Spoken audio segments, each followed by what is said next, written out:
For this project, we're going to be making an owl with a nighttime sky. The first thing you need is a blank piece of paper without lines.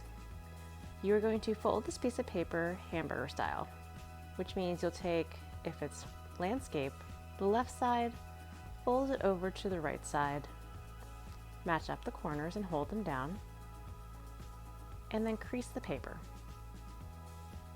After you're done, you're going to unfold it and cut along the crease so that you have two pieces of paper that are the same size.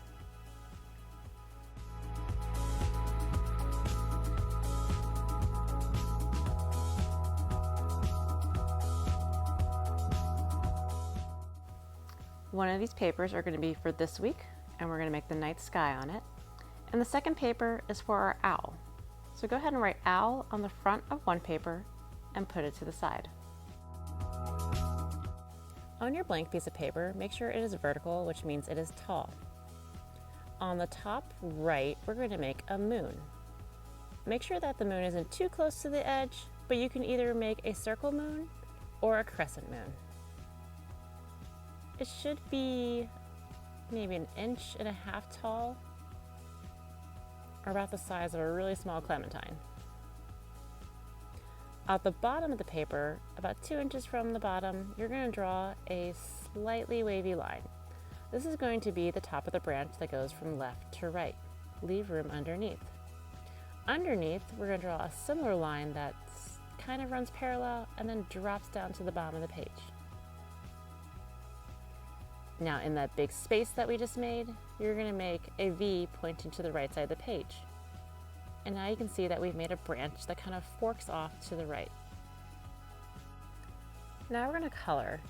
I'm going to use crayons because I'm going to be using watercolor for my nighttime sky. Even if you are not going to use watercolor, I would suggest using crayons. I'm also going to show you a way that you can use water-based or not permanent markers to make your sky kind of blue and purple. So color in your moon yellow or white with your crayons or whatever coloring material you have if you don't plan to paint. And then you're going to outline your branch in brown. I'm going to put kind of wavy lines that follow the branch inside, just so texture. And then you can color inside the branch. You can use orange or tan or yellow or light brown, but color inside the branch to cover up any white spaces. Like I said, if you do have crayon, it would be preferred to use crayon, so I can show you kind of something cool for the background. If you don't, that is okay too. Just make sure you're taking your time and coloring in so that there's no white spaces inside your moon or your branch. Now I'm going to show you 3 different techniques that you could use for your sky. I want you to choose one, so watch how I do a few of these. The first way is just to color. If you're going to color, I would suggest using blues, black, and purple so that you have some variation in the color of the sky. I also suggest if you are wanting to, you can put some clouds, you could even do some stars. It is up to you, but the rest of your paper is going to be filled in with sky. So you can see that I'm coloring in the same direction, kind of doing different little patches of color. I'm overlapping a little bit too, so that way they kind of blend together. It's good to color in the same direction so that way it's not distracting with the texture in the background. Another technique you can do is use washable or non-permanent markers and water. What you need is a plastic bag, your markers, water, a shallow dish, and a paper towel if you do not have a brush. You could also use a sponge, but be careful. Once you have the supplies, come on back and I'll show you how to use them. If you want stars to show through for this is a good time with crayon to draw some stars. So what you're going to do on the plastic bag is take your markers and do some patches of purple and blues, maybe some black.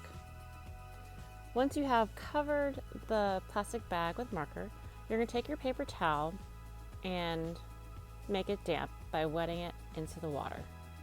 You're then going to brush the the paper with the paper towel so that it becomes slightly wet.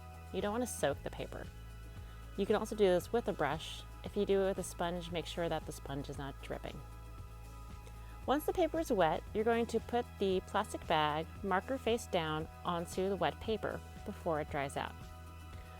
Then rub on the back side and the marker will come off. Because the water is there, it will spread out kind of like watercolor. And you can see that my crayon stars show through. Continue doing that on top of parts of your paper if you're going to do this technique to fill the rest of the space. The last technique is to use watercolor and paint so that way we're filling the night sky with purples, blues, and blacks. Remember, if you're using crayon and you want it to show through, you need to make sure that you drip a good amount of water into your watercolors. If the watercolor paint ends up a little too thick on your paper, you can also add plain water on top of it onto your paper and spread it out. So take some time to fill your night sky with either of our 3 techniques.